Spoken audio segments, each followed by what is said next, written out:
So, Michael, I think we're going to discuss tonight how it's not okay to ever do or say anything anywhere to anyone anymore. And I base that on the fact that we were talking about what I shared on the pre show at TCF this morning about how I simply conveyed a little piece of medical knowledge on a sports topic where a guy got injured and everybody lost their freaking minds, and I was the super devil. So I think we're going to talk about that. What do you think? I'm going to disagree and say that sometimes you can have a real spirited debate on the internet with people and they're just still going to be your friends afterwards. See, well, I said that with a straight face. Well, that's true in this little corner of the universe where we call ITB. Yeah. But beyond here, maybe not so much. Yeah. Did you have marmalade earlier? That's the question. I looked, we're out. I got to get some. Riding your motorcycle, your flying motorcycle. Let's look at what we're dealing with here. All right. For those of you who get the reference, congratulations. The rest of you, catch up. He's Mike. I'm Dan. We are most certainly in the blind.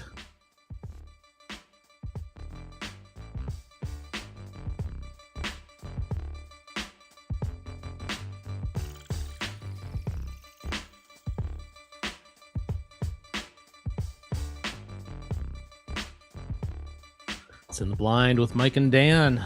Mikey, how are you tonight? I'm good. The intro played properly. Everything went smoothly there. This is I'm scared. Lights? Something's going to go wrong. Oh, yeah. Be afraid, be very afraid. I'm very scared now. As you should be. All right, for anybody who might be new here, here's how this works. Beth, our producer / my wife, is going to give us two topics. Why are you frowning at me already? I'm not frowning. That was a big frown. Damn.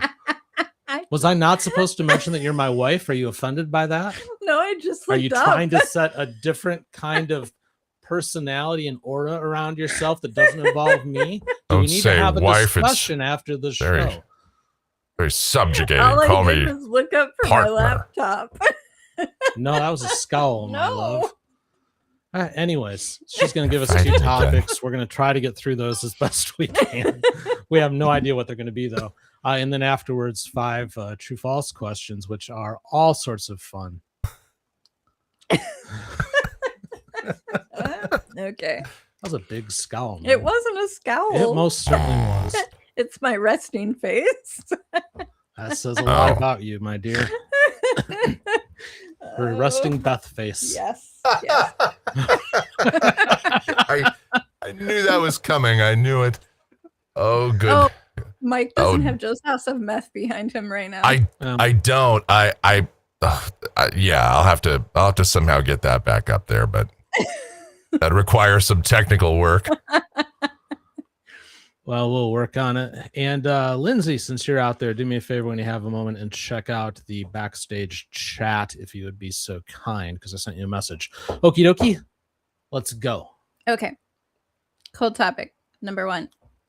Most of the time, we think of memory as something we control. You decide to remember something, you picture a place, you think about a person, you try to recall a moment from your past. But sometimes memory doesn't wait to be invited.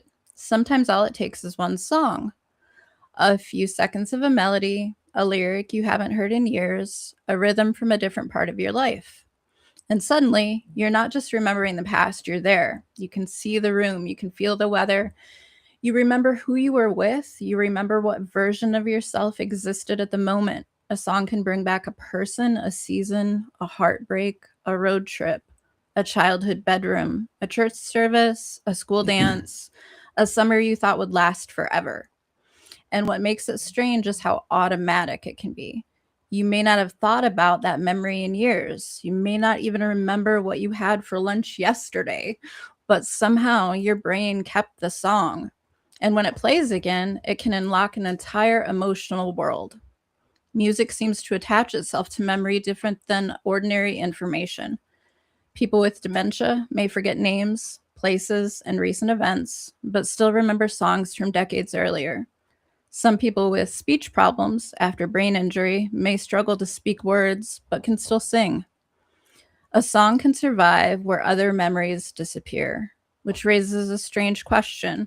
Are songs just things we remember, or do they become part of how we remember ourselves? Because music does not only remind us of what happened, it can remind us who we were when it happened. And maybe that is why certain songs feel almost haunted, not because of anything supernatural, but because music can carry emotional versions of us that no longer exist in daily life. The teenager or the newlywed, the grieving person, the hopeful person, the person before everything changed. One song can make an old version of yourself feel present again. So maybe music is not just entertainment. Maybe it's one of the ways the brain bookmarks identity, which creates a bigger question. Why can a song instantly transport us back to another version of ourselves? And if music can bring back who we used to be, how much of identity is memory, emotion, and sound woven together? That's deep. It is. Michael, you're more the music guy. Maybe you should kick this one off. Yeah, music is an integral part of most people. Very rarely do I meet people that go, I just don't listen to much music or whatever. But for the most part, everybody has some connection to some music in some way. And a lot of people are very nostalgic about it. They'll say, oh, this, music was best then, or music is great here, or I remember where I was when I first heard this song. And there's so many songs I can say that about. Or I always associate this song with this event, or that song with that person, or whatever. And that's, that's music. The music's very powerful. It always has been throughout human culture. We use music for all sorts of ceremonies. We have music at our weddings. We have music at funerals. We have music, just singing happy birthday to each other, and everything in between. We associate music with so much of our lives, and it's just such an integral part, and it can trigger memories. We use music in commercials and advertisements and ways to, or just for inspiration or for whatever. There's so many different things. Sometimes people use it to memorize things for a test. It's because it is inextricably, it is linked pretty much always to our brains, to our memories. I don't know. It's while it's a deep topic, it's also it's kind of one of the, that's humanity. Every culture has music too, for the most part. And has dating back thousands and thousands of years. And, it's fascinating when you go to like the Phoenix or the Scottsdale Instrument Museum. I don't know if you've ever been there, but there's literally hundreds and hundreds of different musical instruments that we have developed ways of expression throughout history. And so that's why this is, it's a great topic because, and music is just like, it's like pizza toppings. Everybody has a favorite. Everybody has an opinion on it. And no two people will ever have the exact same opinion on what is good or bad or what music they enjoy or don't or whatever. It's always going to be different. And that's what makes music so cool. It's, there's everybody has their own view and feeling on it. And that's what can, although all in the days of the internet, also be very divisive, but it can also bring a lot of people together. Very true. I was thinking real quick when you were talking, Beth, about how people who have like speech issues and stuff, they don't when they sing. Mel Tillis, famous example of that. Guy could not make it through a sentence if he's speaking, but sung beautifully. So yeah, it's definitely a thing. The brain clearly just processes music completely different from how it processes any other speech. your father, Beth, who, had the stroke and couldn't get more than one word out. Normally, I would catch him every now and then humming, and he could keep a tune humming, and every now and then during the humming, a word or two would sneak out that he wouldn't normally speak. And if he was listening to a music channel, he would often get completely engrossed in it, where he wouldn't with regular television. And if it was something that triggered a memory, he would very often cry. Yep. Yeah, so it was emotionally heavy. Well, that's the thing about music that implants so differently. And I think why memories attached to it is I think memories are often very emotion based, and music is very emotional. If you're not moved by certain pieces of music, you're not a human being. Yeah, you really aren't. I mean, everybody is in one way or another. There's some piece that gets to you, and you feel it here. Which, why is that? I wish I understood. I don't know. There's just something about the way those sound frequencies hit the brain, and it's an odd thing. But I think that's why it's so intertwined with memories, because for me, at least, a lot of my memory is based around emotion. And I think that's why a lot of people block out bad memories, is there's an emotion of badness. So the brain protects you and it blocks you out. But I think it also categorizes like positive things higher. So, like that piece of music you heard with your first love or whatever the case may be, and you hear that and it all kind of comes back to you because, I think the brain just views that type of thing as positive, and it makes sense. But it's weird for sure. For me personally, and I don't know if this is for everyone, but I will say for me that even negative periods of my life have strong musical attachments. And if I hear a song, it is no different than a positive attachment, and I can go back to that place.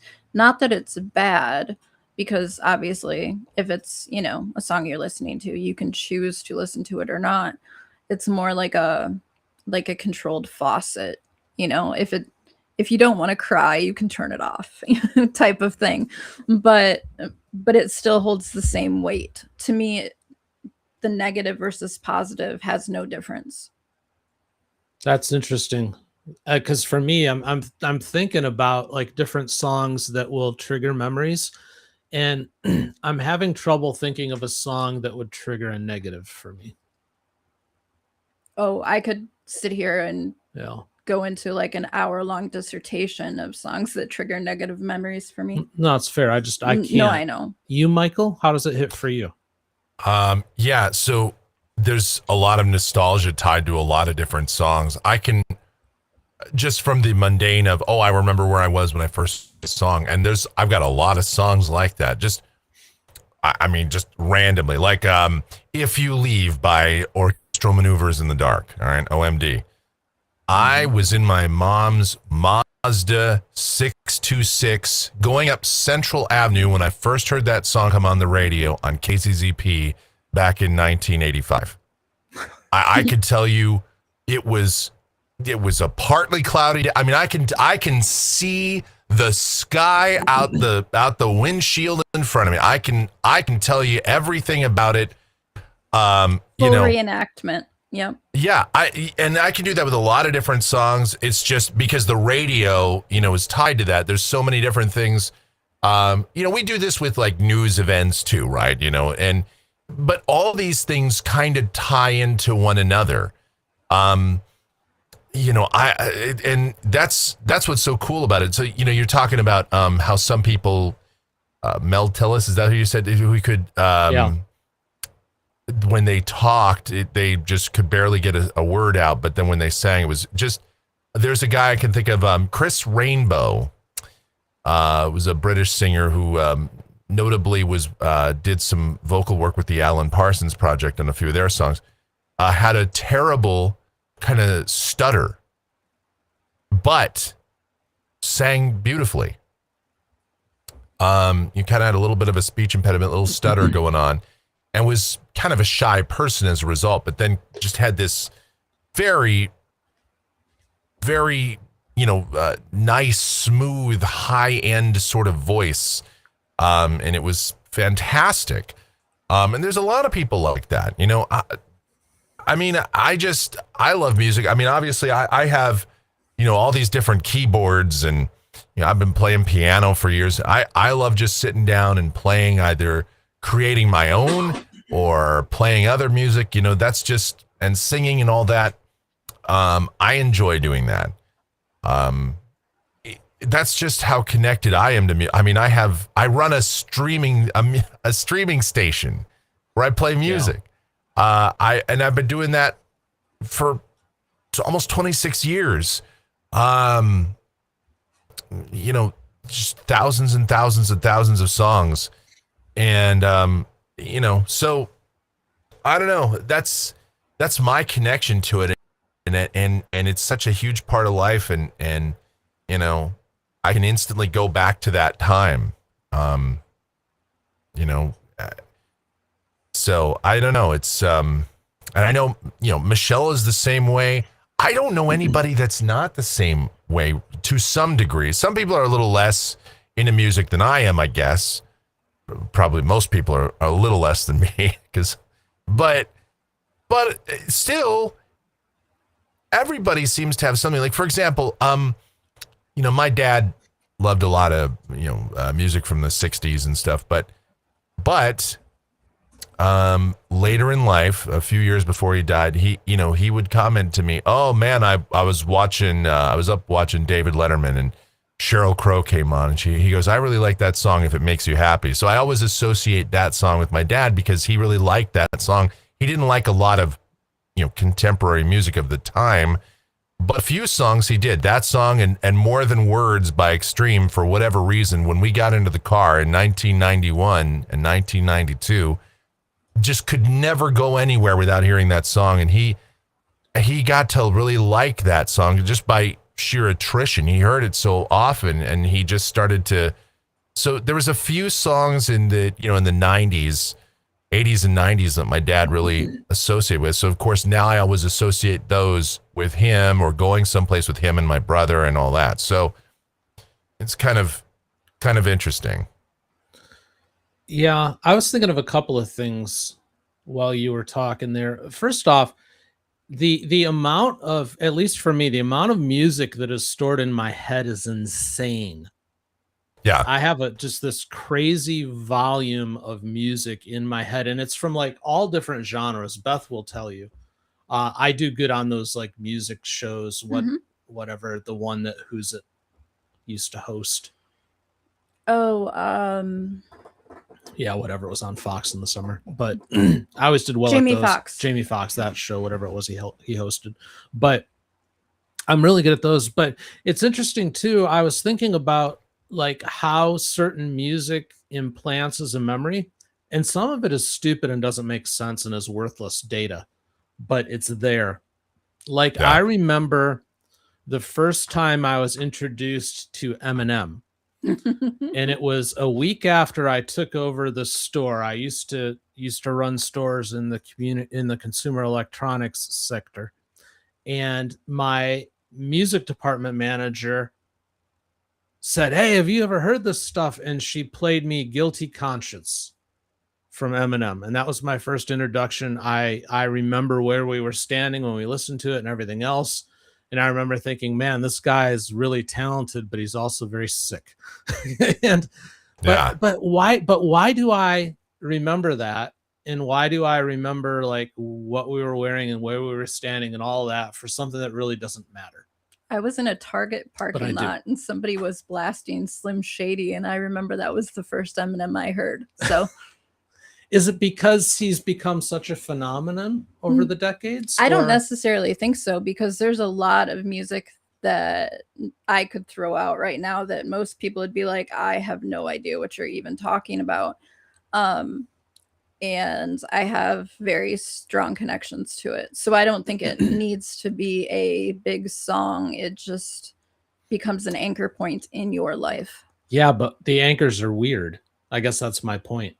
Because some of those instances, they just don't matter. No, You I know? know. I It's mean, so like I weird. said, I was in a Target parking lot Yeah. about to get out of my car. It wasn't significant in any way, shape, or form, but I remember it. Was it a special Target, an especially clean one, or something like that? It was in Toledo, so no. No. Okay. No. I concur. There is no such thing. I agree. It was Yeah. on Alexis Road. Oh, that one. Yeah. Yeah, definitely not No. clean. No. Okay. Yeah, I mean, it just music is weird, you know. Maybe as weird as the moon. We talk about the moon being weird. Music is also weird. It's this worm that just gets into the brain and it sticks there for like ever. But there's certain things that everybody has an opinion about in music. Like, for example, Yeah. Oh, there goes the light. Ah. Hey! It's We back called to it. not working properly. Yay! Happy Monday. We had a streak of like 5 or 6 shows where that light was working. I knew something wasn't going to work tonight. And it turns out it's that light. So anyway, the band Nickelback, right? Everybody has an opinion. And almost everybody wants to dunk on Nickelback. And so then, you know, I guess I have the hot take in that I'm like, I don't know.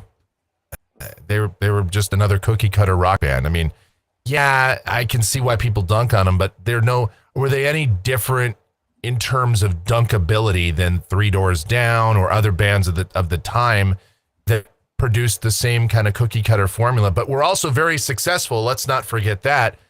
It was kind of like for a long time, people would make fun of Michael Jackson, and you couldn't find anybody that owned a Michael Jackson album, even though the dude sold like 200 million albums. And then, you know, but it's the same thing with Nickelback. People are like, yeah, they suck, blah, blah, blah. But I don't know, man. How come they do concerts and sell out?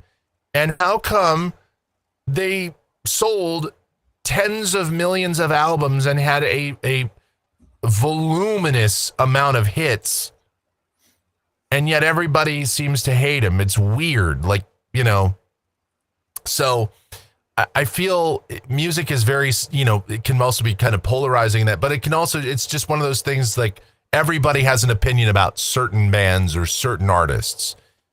Yeah. You know, I'm generally not of the what's the word I'm looking for? The group that will throw like an entire band under the bus for a song or a bad album or anything like that. Like you were talking about Nickelback, How You Remind Me, I think is actually a pretty deep song.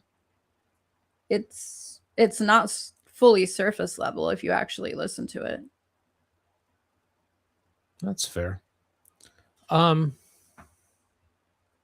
Yeah, you know, you talk about throwing a band under the bus because they had like a bad album or a bad song, but that's art. Art is always up and down. You produce good things, you produce bad things. We know that from, you know, we have an art business. Yeah. And some things we've tried, they just haven't been good. They just don't work. Some other things are brilliant.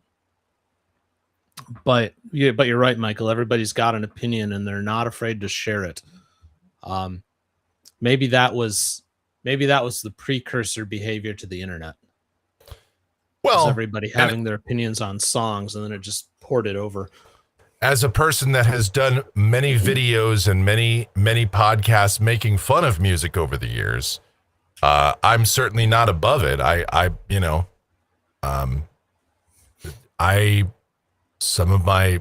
Before I had a few pretty big weather videos. I mean, some of the biggest media that I produced was making fun of some of the worst songs of a given year. So on another channel. So,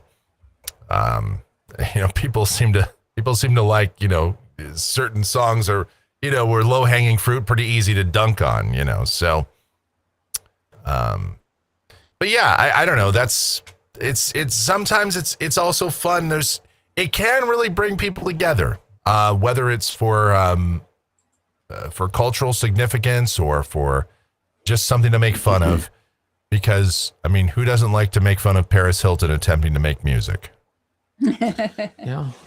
Which has come up again because I've seen commercials with Paris Hilton in them lately, and they're playing her awful songs from that horrible album she put out in 2007. So that's what brought that to mind. I mean, it can bring people together. It can also push them apart. I don't know. Music is... Yeah, I don't know what it is about how it hits the brain, but there's very few things that hit it, I think, as deeply. And I don't know why. Maybe it's the complexity of the communication that just digs deeper and weaves itself into more parts of the brain, perhaps, if that makes any sense. Yeah. Like there's more parts of the brain that are engaged to process it. Maybe that's the answer. I'm not a brain expert. I'm just spitballing here, but I wonder if that's why it's so powerful. Is it's just more engaging based on what it is, because it's not as simple as talking. It's talking like rhythmically and Well, when you're playing an instrument, and then you got the instruments in the background and everything else. There's just so much going on. I wonder if it's the engagement level that really is what drives it home. I mean, playing an instrument is sort of a left brain, right brain bridge in a lot of ways, especially if you're playing an instrument or singing at the same time. It can be very, it does a lot to stimulate the brain. A lot of things are going at the same time. So I don't know. There is certainly just a biological connection there to music. There's no question about it. It's true. Alrighty, Bethy. I think that's our thoughts on topic 1. Well, to continue along, are you ready? Sure. You guys Let's go to topic 1A. You guys already kind of like floated into it, so we'll just continue. In the most basic physical sense, music is just vibration, air moving, pressure waves, patterns of sound traveling through space. A drum hit, a guitar string, a voice, a piano key, a crowd clapping in rhythm. Strip away the emotion, the memory, the lyrics, and the performance, and music begins as organized noise. But humans almost never experience it that way. We hear rhythm and our bodies want to move. We hear melody and our brains start looking for patterns. We hear harmony and it can feel resolved, tense, joyful, eerie, sacred, romantic, or sad. A few notes can make a room feel lighter. A minor chord can change the emotional temperature. A beat can make strangers move together. A familiar song can make thousands of people sing the same words at the same time. And that is where music starts to get strange, because humans do not just hear sound. We interpret it. We organize it, we feel it, we attach meaning to it. Across cultures, humans have used music for celebration, grief, worship, protest, war, healing, storytelling, courtship, and comfort. We sing to babies before they understand language. We play songs at weddings to mark a beginning. We play songs at funerals to honor an ending. We use national anthems, hymns, chants, lullabies, battle drums, protest songs, and love songs to give sound to social purpose. Music can synchronize a crowd. It can calm a nervous system. It can intensify emotion. It can help people feel less alone. And yet, nothing about a sound wave physically contains sadness. Nothing about rhythm literally contains unity. Nothing about a melody objectively contains nostalgia. The meaning appears somewhere between the sound and the listener, which raises the strange question: why do humans turn noise into meaning?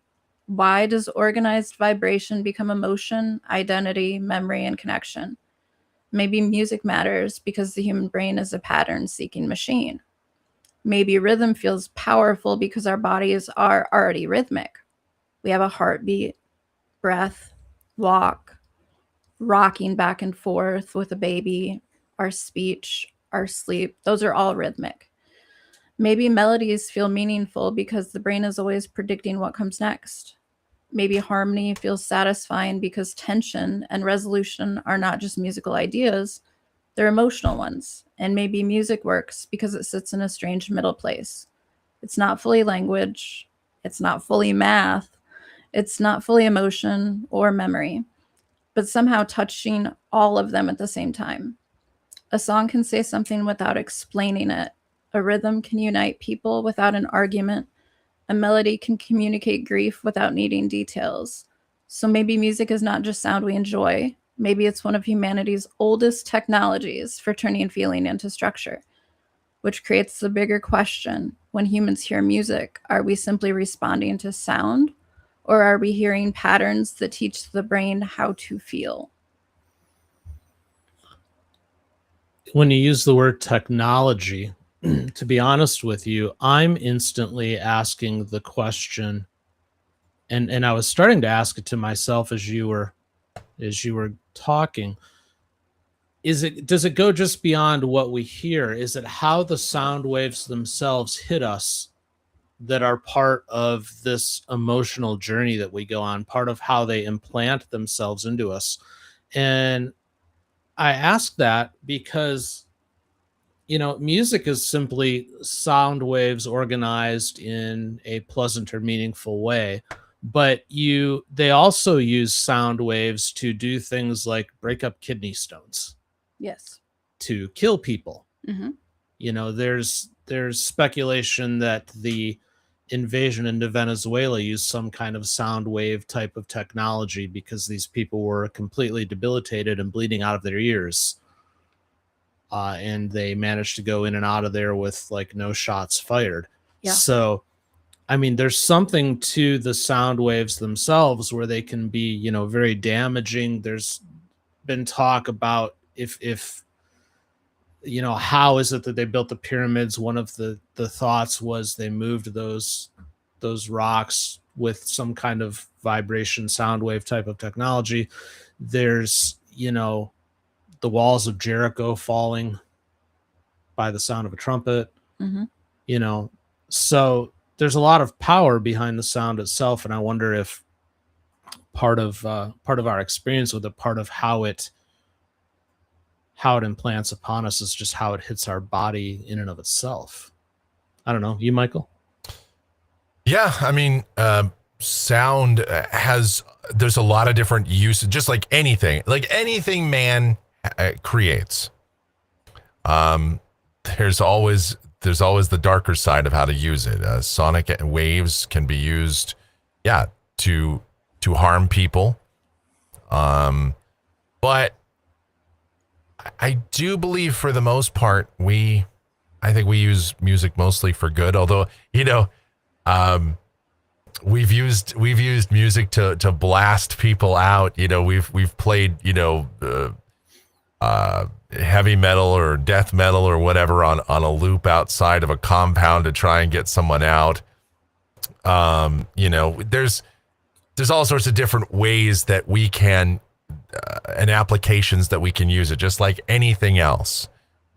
Beth talked about even in the beginning of that about major chords and minor chords and how they make people feel, and it's just so it's like you've got major chords like so like that, but then minor chords, it's like everything is happy, sad. We associate minor chords with sad, major chords with happy.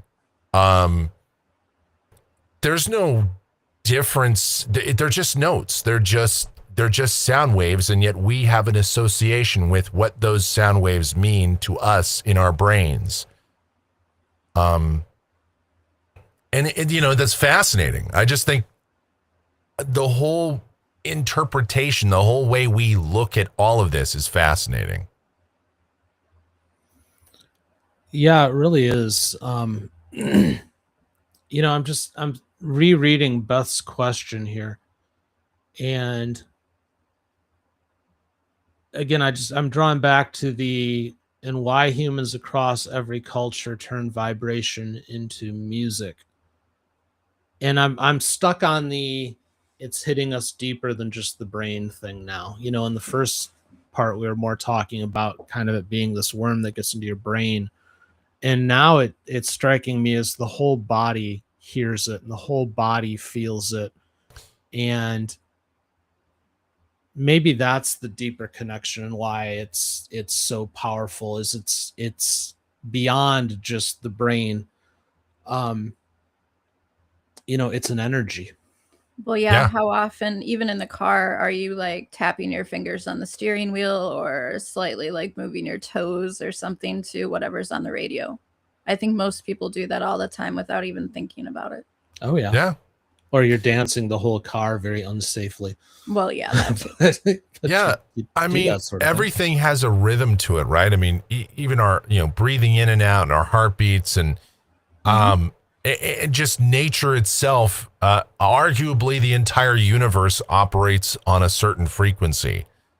So we just have naturally turned that into its, we've taken it to its own kind of logical end as people. And we've turned those rhythms into meanings, and we've turned those sounds into meanings. And we've developed a whole, I mean, it's its own language, music, right? But it's almost a universal language, and yet not, because every culture has their own expression, but all cultures seem to use it. So, it's part of, it's almost like it's just ingrained in us naturally. Beyond just, I mean, animals respond to music. Yep. It's not just humans. Yeah. Mm-hmm. So, this isn't just a higher brain function kind of thing. Sure, I don't necessarily expect, well, I was going to say I don't expect Freya to be making music, but she jumps up on my keyboard quite frequently. Now that I've turned it on, I'm sure we'll just randomly hear some sound in a while.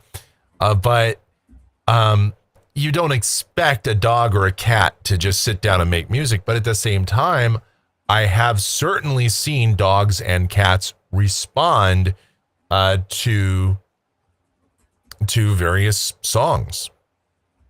Our bunnies do as well. Yes. Yeah, I was actually just thinking about, with the animals, one of the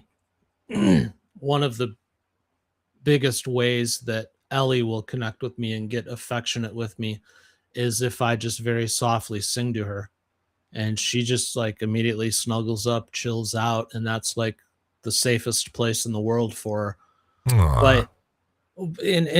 But that kind of, I think, supports the idea that it's how the body responds and like that positive energy from it, because it's not like she understands the words. She might. Not when half of them don't make any sense.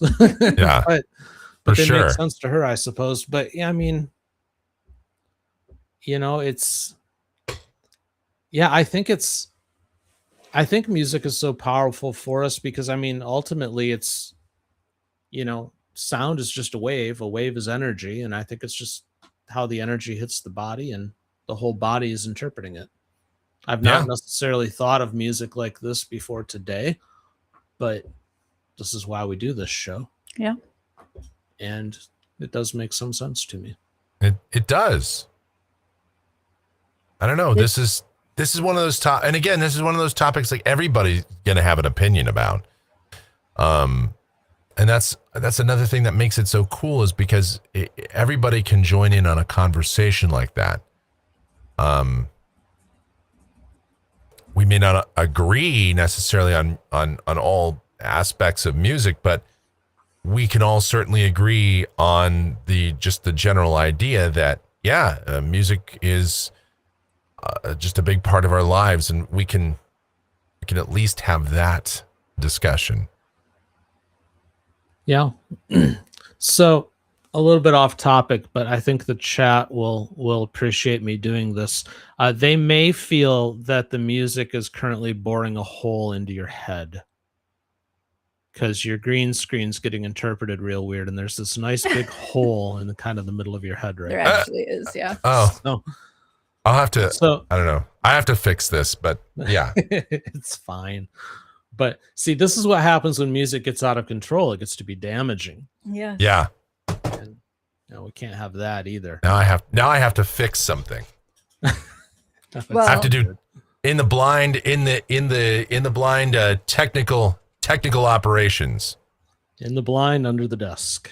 In the blind, I'm under the desk. Actually not.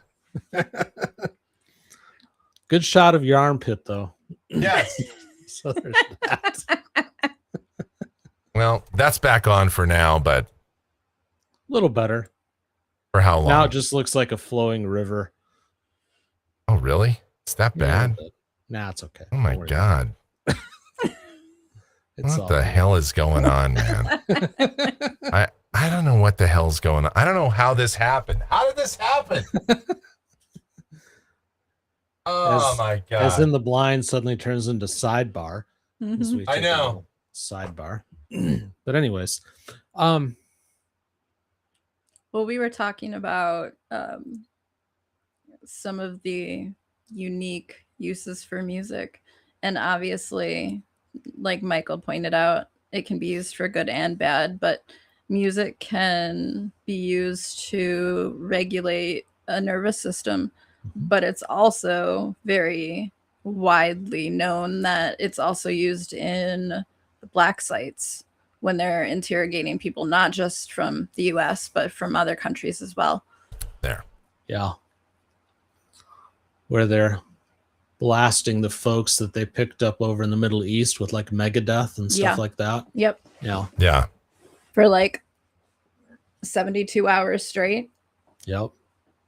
Yeah. No, that would be damaging, not only to like the psyche, especially if it's like lyrics that like offend you on like a spiritual level, but also just the constant barrage of the noise in your ears and against your body. It gets uncomfortable after a while, for sure.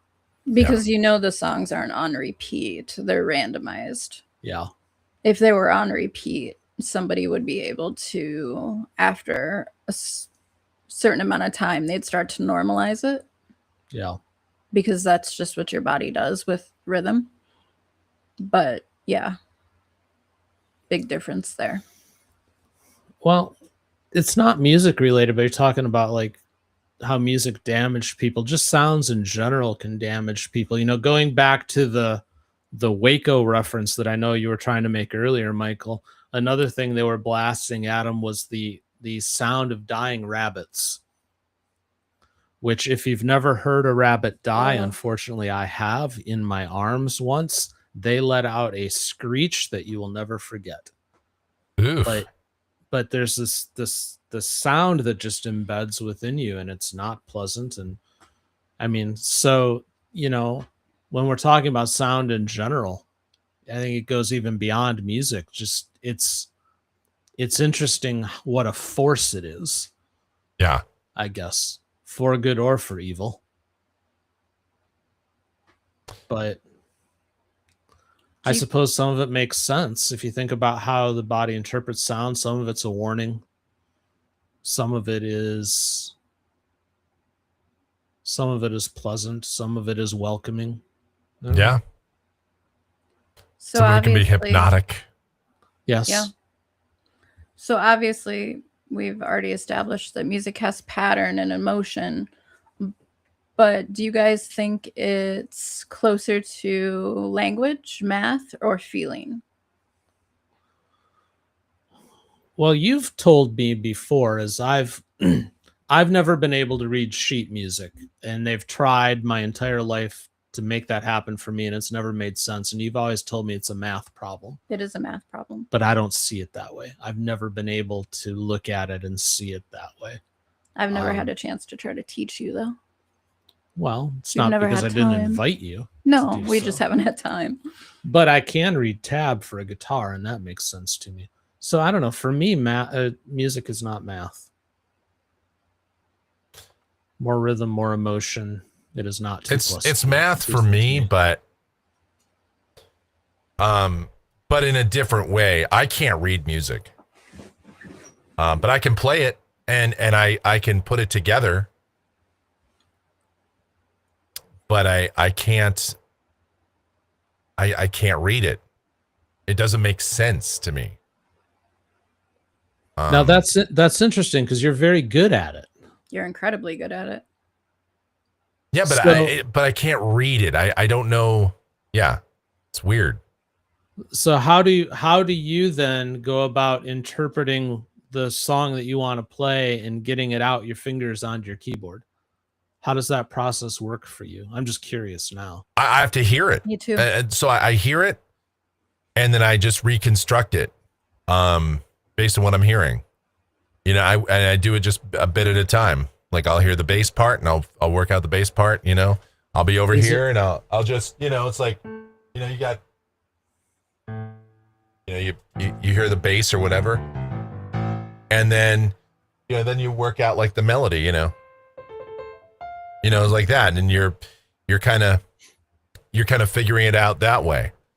So are you in tune enough that you can hear a note and go, okay, that's a C, for example, or not necessarily. Like sometimes I'm sort of there, but not always. But I cannot. But what's weird is then I can go, oh, that's a ninth, that's a seventh chord. Oh, that's a okay. This you know, this song is whatever. I can do all that, and then I can sit down, and because I know it's, oh, this is, so here's like a fifth, and then a seventh, you know, and then a ninth, and I can hear that and go, oh yeah, that's a fifth, that's a seventh, that's a ninth, that's a minor ninth, that's, you know, I do know. I can't always go, oh, that's E major 7. I might be off slightly. I might be like, oh, I might say it's F and it's actually E. Although I've gotten better at that. So, but yeah, it is interesting, that part, you know, So but then I can just sit down and recreate it. Yeah. Well, no, but it doesn't take me long to figure out the basic structure. It may take a while for me to piece together the whole thing, but I can at least get the basic structure down. Interesting. Very interesting. Well, I mean, that leads into kind of the discussion we had more in the first topic, but it kind of blended in here too, as to how people just process it also differently as well. Because what he was describing, how his workflow is to figure out a song, Mm-hmm. I don't think I could even touch that personally. Oh no, I couldn't either. But interesting, because when you started playing guitar, you learned tab, and obviously that's not, I play rhythm guitar, and when we've talked about it and you've seen me play before, you're like, how do you do that? Yeah. But I can, if I'm listening to a song that has guitar, I can very easily tell how they're, like, the strumming pattern, Mhm. the rhythm of it. It's not nearly as fun of a party trick as what Michael can do, but but I can, well, but I can hear it, and I can match that. Yeah, see, I need complete structure to pull it off. What I like about tab is put your fingers here, you know, pick this string. Yes. I can do that. It makes sense to me. But you know, like how you do it, and certainly how he does it, is very much like interpretation. Yes. And I am good at interpreting many things, not so much with music. I don't know why. yeah, and I can't It's not play how my guitar. brain is wired. I have tried. I can just barely do it, but I haven't picked I- it up in a while either. It just Your doesn't hands are make enormous, sense to me. though. Michelle will say to me, "Oh, guitar is so much easier than piano," and I'm like, I don't see how. Piano is just this linear thing. It's just keys. Guitar is like this, to me, as an abstract construct. Even like a bass guitar, it's too. You know, I may have the guitar playing hands. I may have, the hands to play the guitar, but I've never been any good at it. And I've tried, man. I've really sat down and I've never really been good at any other instrument other than, flute. I was kind of passable at that, but no other instrument other than piano have I ever been. Well, and I can play the drums kind of, but I've never been able to really play any other musical instrument with any real success. I mean, I got kicked out of band in elementary school because I was so bad at the clarinet. And they're like, you clearly don't practice. I'm like, that's where you're wrong. I practice for hours and hours and hours, and I can still only make a wounded duck noise, maybe. Maybe. And to Michael, that wounded duck noise sounded beautiful. Right? Yes, because we all hear it different. Uh-oh. To be fair, though, as far as... Did I freeze up? Something happened? No, you're good. What went on? Something blew up. We can hear you. Can you hear us? Uh-oh. Oh, no. Total breakdown. We can totally hear you, Michael. Uh-oh.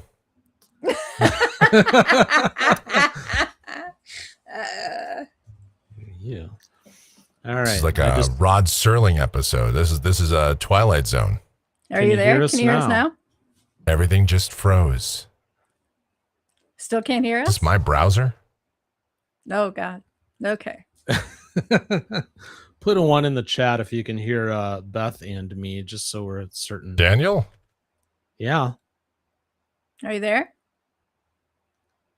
Huh. Earth to Michael. Well, I don't know if I'm frozen out or if Dan froze out or what happened. What does the chat say? One of those things where if it was me, I don't see the chat. I don't see anything. So I have to assume that it's me, but my internet is working.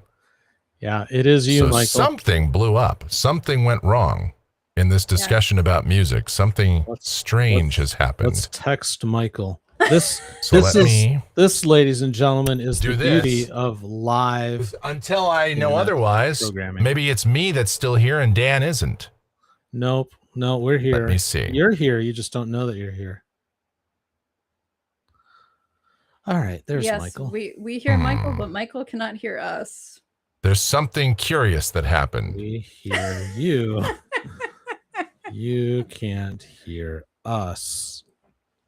I don't know what the internet hears us. All right. Will he get the text message? Let's find out. Great Granny said the blob is back. Yeah. Lindsay LMAO, this is the best. I'm glad you're all entertained. Honestly, this is how it rolls. Oh no. Let's see.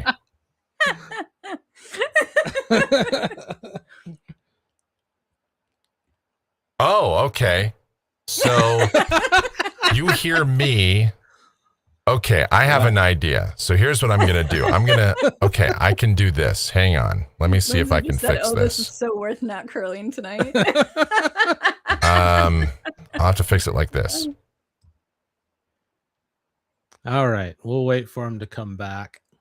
The blob has multiplied. It has, actually. It's like on his neck now. It's like an episode of Fringe. It's spreading. An episode of Fringe. Love it.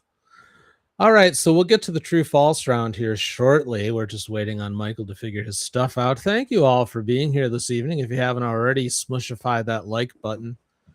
Go to itbshow.com. Sign up for the emails so you get Beth's show notes. Pick yourself up a Joe's house of meth. A Joe's house of meth set. Pick up a house of meth set while you're there. I've talked way too much today. The funny part was when he lost the ability to hear us, I was actually going to pay him a compliment, and then it just cut out.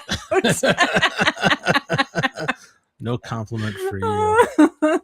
The timing was all right. Perfect. He's maybe back. Let's try to bring him back in here. See if this works. Miguel, are you there?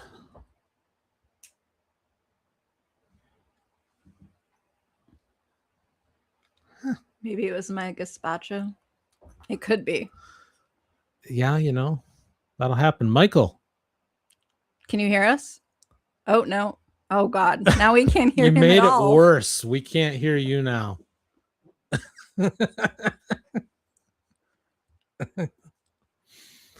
Oh, this one will be fun to clip. Nope, we got nothing. So anyway, since we're filling space, what I was going to say is his ability to play piano. He can go back and listen to this compliment later if he so chooses. But his ability to play piano, most people struggle to get an octave on the keyboard. So from like a C to a C is an octave if you're not in any way, shape, or form musically inclined. But he can actually do an octave from his thumb to his middle finger, which is crazy. That is how big his hands Say are. something. Hello. Can you hear us? Can you hear us? Yes, Oh, Yay! I hear you. All right. Well, I just finished my compliment that I was going to give you like minutes ago before the internet decided to implode. So if you want to go back later, you can listen to it. Excellent. All right. Let's get this true false round out of the way before something else breaks, shall By we? the way, I just want to say I called this at the beginning of the show.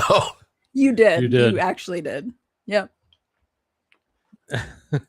I'd rather the intro not work and then I don't know. That little bit went off pretty well. Yeah. Lindsay actually said that this was totally worth missing curling for tonight. yeah, Just watching yeah, you struggle. So Screw curl. Well, I didn't know if it was me or if it was you guys, and because you guys were frozen, and I assume that it was me, but then I looked at my internet and I was like, well, my internet, everything is working over here. So then I was like, well, I don't know what to do. I could have just started dancing around, or I don't know, just doing something, but I could have just started playing piano. I should have done that. yeah, would have been an option. On an up note, the light's working now. Yes, it is. This is so stupid. And it's not boring a hole into your head anymore. So No, it's not. Better. Don't mess with stuff, dude. It's working. Let it be. Stop. I'm like, well, I have to do something because there's this thing that's like glaring off him. But anyway, making me even more in the blind. All right. Anyway, let's do the true false because something's gonna blow up. Yeah. All right. If you're new here, 5 true or false questions are going to be heading our way. We get 3 minutes each to listen to them and discuss and decide whether or not it's true or if my wife is lying to us. Shall we? Yeah. Number 1, go.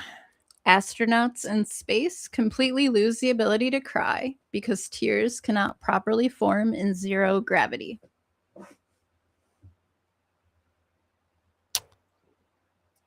Tears have to form, or your eyes would completely dry out and fall out your head. Yeah.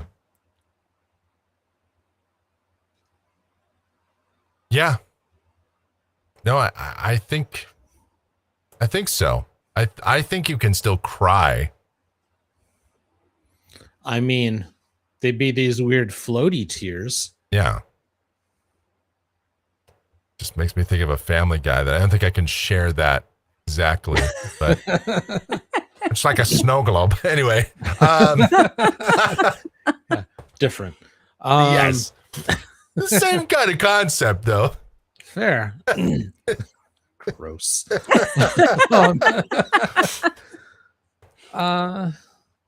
Ashley thinks it's true. Nancy thinks it's true. I think it's true as well. Well, no, it would be false. Read the or question false, again. rather. Astronauts in space completely lose the ability to cry because tears cannot properly form in zero gravity. False.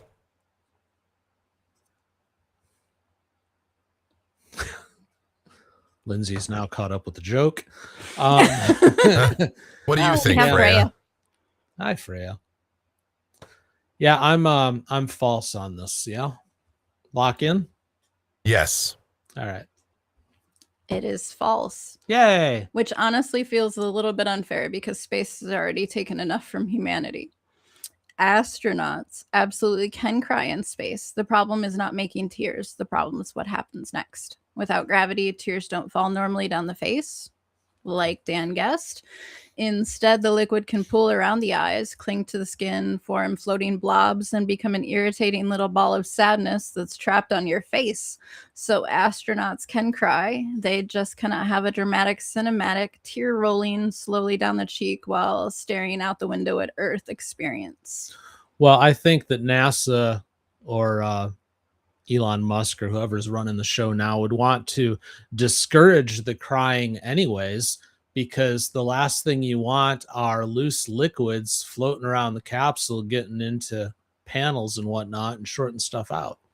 Absolutely. That is true. So no crying for them. Yes. I actually have a podcast linked where one of the astronauts talks about crying in space. So, ooh, nice. Yeah. All right, number 2. Yep. Go. You guys are going to love this one. North America's extinct giant beaver was basically a supersized version of the modern beaver, complete with giant dam building behavior. So that's how the Hoover Dam got built. I was just thinking of isn't it like exit 69 on Big Beaver Road? Big Beaver Road Yeah. in Michigan? Yeah, off yeah. 75. A real place. I-75 in Legitimate. Michigan, exit 69, Big Beaver Road. No joke. It's real. It's true. There's also one that says like Ida 1, maybe 3, and Ida and maybe are both cities. So it looks like the sign is confused. Yeah. Well, the sign is confused. And isn't exit 69 for Big Beaver Road, isn't that also where like that high-end mall is? Yes, it actually is. That Yes. is a giant outlet. I don't know if it's still like a giant high-end outlet mall, but it used to be. It's not an outlet mall. It's like a mall. It's like Oh, it's yeah. like Scottsdale Fashion, Michael. Yeah, you're only right. only north of Detroit. Oh. Here, I'll look it up. But anyways, back to this topic, I buy it. I say true because for me, it's yet another example of the government lying to us. Like they're saying the Egyptians built the pyramids. They're saying that Americans built Hoover Dam. No, we just discovered it. It was already there. It was giant beavers. Somerset Collection, and yes, it is still there, and it's highly ranked online. I forgot the name, but you know. But yeah, if you're ever traveling through Michigan, go up I-75. It's a great place. Yeah, it sure does sound like it. It is. I'll say true. Yeah, this feels true to me. I like the idea of a big beaver. She's got a big. Anyway, yeah. Hey, beaver.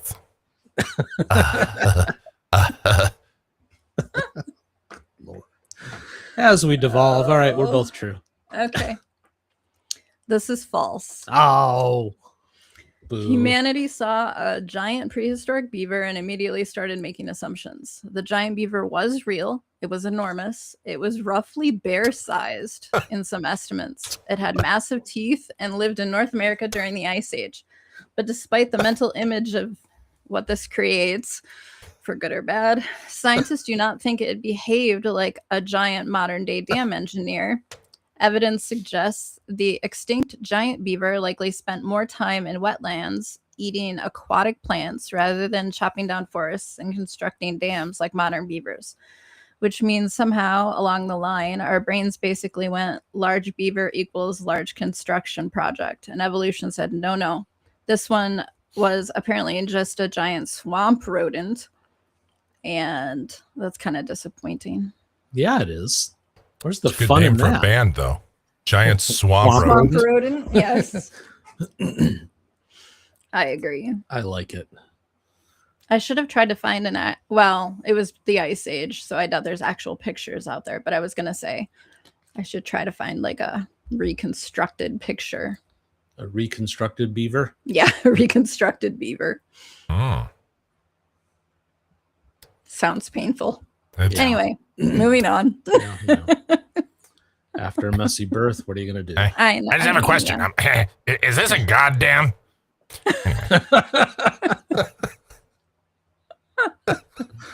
Alrighty then. Number 3. Number 3. Go. In 1814, a massive vat of beer burst in London, sending a deadly wave of beer through nearby streets and buildings. Read that one again. It only half went into my brain. In 1814, a massive vat of beer burst in London, sending a deadly wave of beer throughout nearby streets and buildings. 1814. That'd have to be a took little lot of- trip. Have to be a lot of beer, though, to be a deadly wave. Although, we're not talking modern streets. We're talking like alleyways, basically. So there's that. Well, I know something like this happened in Boston with syrup. No, for real. It was like around the turn of the century or a little after, and like I think 11 people got killed or something like that. I don't know if this is true, but I know the thing in Boston is absolutely 100% true. But this one I don't know about. I think that's where this is based on. So I'm going to say it's false only because I mean, while I can totally see it happening because it happened with syrup here, the British don't. I mean, first of all, their beer is terrible. I don't know. You said London, right? Yes, London. If it was Dublin, I'd immediately buy in. That's Yeah. a given. That happens every day. Yeah. Lindsay says it was molasses in Boston. Oh, yeah, that's right. Molasses, syrup. If it had just been in January, everybody would have been safe. Because you know what they say about molasses in January. Yes. If it was tea in London, I'd definitely buy in. Again, I can see it being true because I mean, it's happened elsewhere with other fluids, but I will say I'm going to say this is false based on that because I haven't heard of this. I will split the baby and go with true, just because I have no idea. Okay. All right. It is true. All right. History Nice. somehow managed to turn beer into a natural disaster. In October of 1814, a giant storage vat at the Mew and Company brewery, in London catastrophically failed. It wasn't just a tiny leak. The rupture triggered a chain reaction that burst multiple enormous vats filled with beer. Thousands of barrels worth of beer exploded outward into the surrounding neighborhood. Walls collapsed, buildings were damaged, people were trapped. I shouldn't be laughing. I'm sorry. It's really not funny. Oh, no, it's hilarious. And multiple people were okay. actually killed in the flood of beer. So yes, London once experienced an actual beer tsunami, which sounds like the setup to a comedy sketch.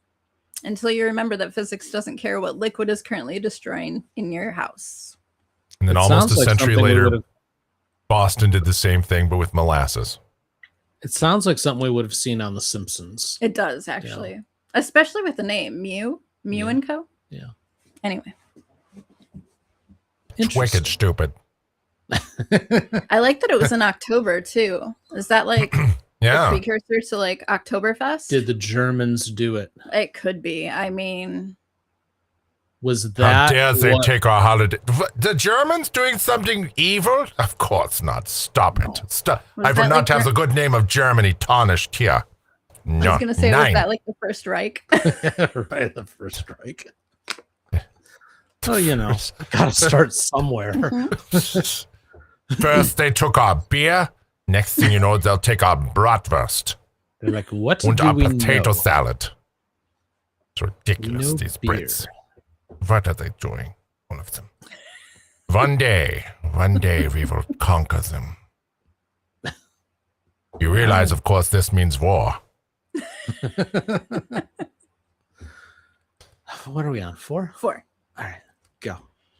Scientists once proposed warning future humans away from nuclear waste sites by building massive hostile landscapes designed to look terrifying, even if future civilizations could no longer read modern languages. It's called New Jersey. Yeah.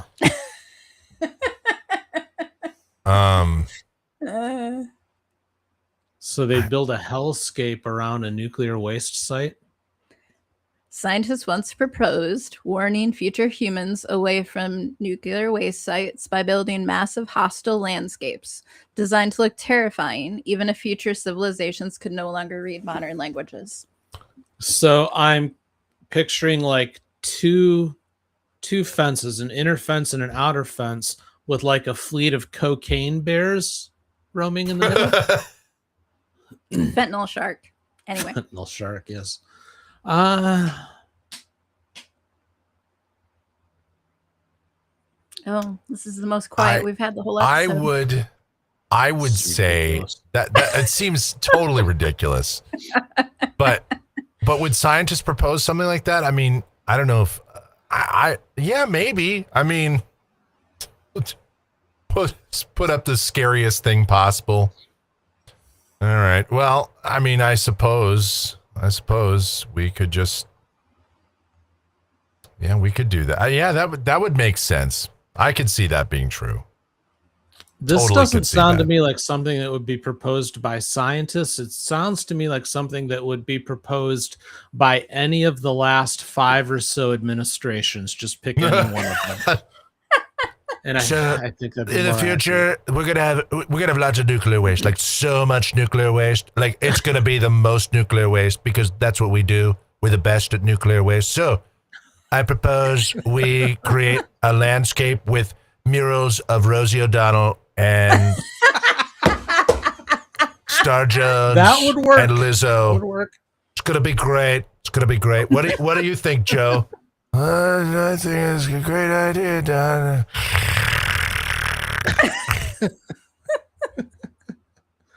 Yeah, that sounds like a good idea. I'm on board with this too. Let's just put up a picture of Hillary while we're at it. Big statue. You know, I could see that. Stay away. Run. I say stay away. Anyway. So crows. All right. Yes. Just everything. I'm going to go false just because this feels like something that politicians would dream up, not scientists. Social scientists, maybe. All right. Where are you? True or false? Uh-oh. Beth froze. I froze? Beth can't freeze. She's not on screen. But she didn't answer. I was like, oh, she's frozen in real time. I was waiting for his answer. We don't know if you're true or false. Are you true or false? Oh, I say that's true. Okay. And I said false. Okay, it's true. Okay. Which it would be funny if I froze. Anyway, which in real means time. Humanity created something so dangerous, we had to start thinking like cursed time travelers. One of the problems with long-term nuclear waste storage is that some radioactive materials remain dangerous for thousands of years. So the absurd question was, how do you warn humans 10,000 years from now to stay away from something if language, culture, and everything else changed? So a whole large group of scientists, engineers, linguists, anthropologists, and designers explored ideas for communicating danger across deep time. They explored massive fields of black spikes, hostile landscapes, jagged stone formations, structures intentionally designed to feel threatening, unnatural, and emotionally disturbing. In other words, don't touch the cursed rocks. That's dumb because quite honestly, the most likely way that we're going to be in that position in 10,000 years is because we nuked the whole damn planet anyways. Yeah. So it's not like there's going to be a safe place to go. And if it was an asteroid, that would probably release all of the nuclear waste so that would pollute us. Yeah. There's no running from it. So then we'll just have a bunch of scary looking stuff around for no reason. Yeah. Just let people glow in the dark in peace. Yeah. I don't know. Number 5. Number 5. All right. Ready? Angels and ministers of grace defend us. Go. Some spiders can travel through the air for miles by releasing silk and using electric fields in the atmosphere to help lift themselves. Shit.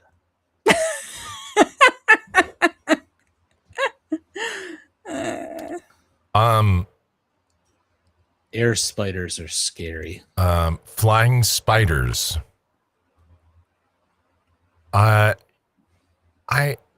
had to bring some really good nightmare. Nature's weird. I mean, this is a rule. I mean, nature be scary, and you'd think I would have heard of that because, anything bug related, arachnid, insect, whatever related, you'd think I would have heard about it. But then again, this show has proven that no, not everything. We've already talked about the beetle that can flash fry you. That sea bug that has the energy of the sun. Yeah. I mean, we have air fryer beetle and the sea bug that just is its own plasma field. I guess following that logic, it sounds too crazy, but yet nature is weird like that. I mean, traveling for miles seems hard to fathom. Is this why we have chemtrails and cloud seeding? Are they trying to kill off that population? It's not really chemtrails. It's just spiders. It's the spider people. No, it's simply the ortho man just trying Ortho man. just trying to kill off the spiders. I would say the birds feed on them. Yeah. I guess I just have to follow the logic. Like they kill the birds. Yes. There's a lot of questions here. Have we engineered our jet engines to deal with that population when they get ingested into the engine? Great. Another thing to fear when getting on a plane. The only thing I fear when getting on a plane is the people I'm getting on the plane with. Yeah, I'm definitely more scared of that than hitting a bird or. The pilot's fine. They're secluded. They'll be safe. Yeah, in theory. I kind of like True for this, just because everything else with insects that you've brought up has been true and ridiculous and nightmare-inducing. Yeah, I mean, this is the stuff of nightmares. I would say it's true. Locked in. Yeah, it is true. The sky apparently has been compromised. Some spiders use a behavior called ballooning. They climb to a high point, raise part of their body into the air, and release strands of silk that catch the wind. But researchers discovered something even stranger. Atmospheric electrical fields may also help spiders lift off and remain airborne, meaning certain spiders are not just drifting randomly through the air. They may actually be interacting with electrical conditions in the atmosphere while flying through the sky like little tiny nightmare paragliders. And if you want to know the worst part, they can go from a few feet to 100+ miles. True story. Well, I've been ballooning for years, so. So they've got their own highway system is basically what we're saying. Yes. Wow. Mm-hmm. I don't like that. Yeah. I mean, I like spiders because they get rid of other bugs, but that a little bit scary. Again, are these little spiders or big spiders? I mean, are we talking like tarantula paratroopers or are we talking about brown recluse or something? Yeah. I hope not. I don't know.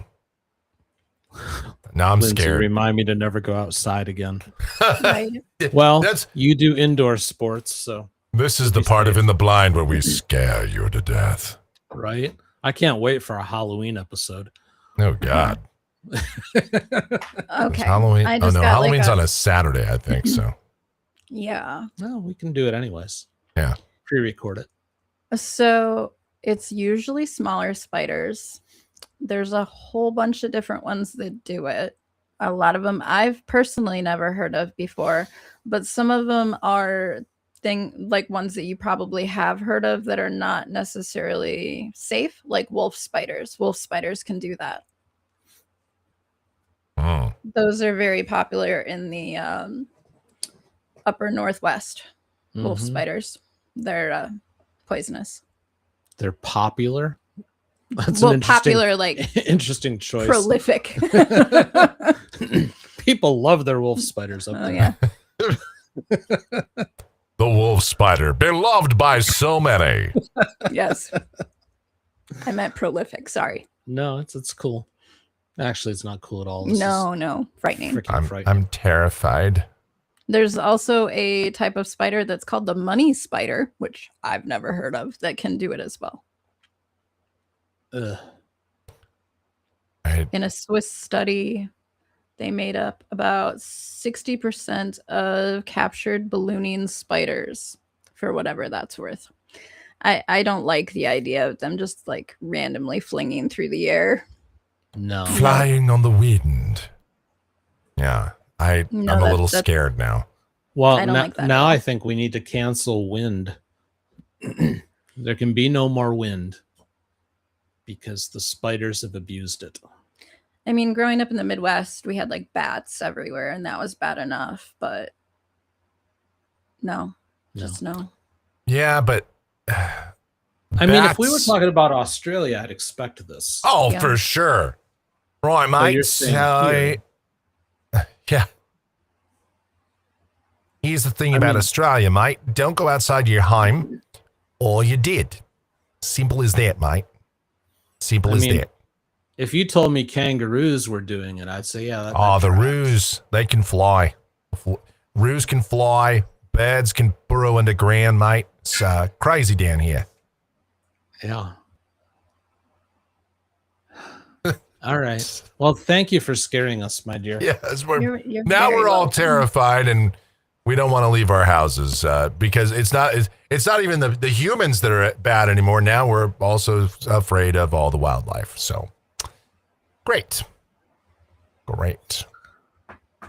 right. Well, everybody enjoy your nightmares tonight. So we're going to go on a little bit of a hiatus. We're not going to be here Wednesday. We're not going to be here Monday because Monday's Memorial Day. So we'll be back next week, Wednesday, which would be the 20-something, at the 27th. Okay. So that will be the next time you see us. I'll try to post some clips and some shorts and stuff like that in the meantime. We will still have trivia. So if you're bored, every day there will be a new trivia question. Yes. So you go to the channel, go to the community tab, and there you can participate in that. Or if you're not Before bored, you go, you're again- interested. Yes. So again, before you go, smushy that like button, go to itbshow.com, sign up for the emails, feel free to donate, pick up a shirt, whatever you want to do. And we'll be back next week, Wednesday here, but I'll be back tomorrow morning for the Courtroom Files, 9 a.m. Eastern, 6 a.m. Pacific, half an hour early if you're a channel member over there. Michael Groff will have his Phoenix, Arizona weather discussion video at some point tomorrow, I imagine. Indeed. And all of that. And sidebar tomorrow night. Too. Before that goes on a vacation break until the following week. So, yes. All right, everybody. This was fun. Thank you, Michael, for the comedic bit after round 2 there. We appreciate that. Yes. That was 5 minutes of quality content that we weren't even planning It on. was. I tell you, tonight's show was unintentionally brilliant. There you go. Well, most brilliant things are. All righty, everybody. Talk to you later. Bye. Bye. Bye.